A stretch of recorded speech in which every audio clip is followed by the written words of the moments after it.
سڵاو بەڕێزم، پرسیارم بۆ دکتۆرە نایدە. ڕەحمم دووفاقە مناڵێکم هەیە، تەمەنم 19 ساڵەتی منعی باشە بۆم. خانم گیان، تۆکو تەمەنت کەمە، ئەگەر بێت و هیچ نەخۆشیێکی درێژخایەنت نەبێ، زەقت و شەکرە و نەخۆشی دڵ و ئەم شتانە، ئەتوانی هەم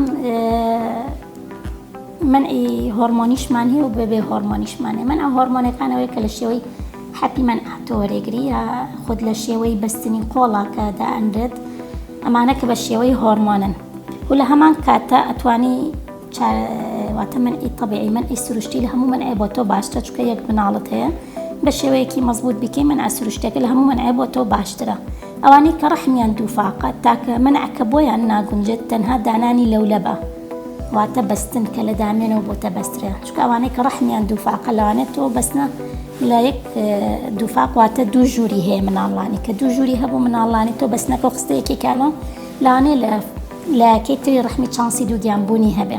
بۆیە ئەمە هەم بۆم خانەوە بۆ هەموو ئەو خانمانەی تر کە شێوازی ناتەبیعیان هەیە لە شێوەی ڕەحما، وەکو ڕەحمی دووفاق، ڕەحمانەی کە پەردە لە بینی ڕەحمیانە هەیە بۆ یەکا بە دوو ژوور، لەم حاڵەتانە بە هیچ شێوەیە نابێ بەستن دابنێن، بەڵام هەموو جۆرەکانی تری منعکردن ئاساییە بۆیان.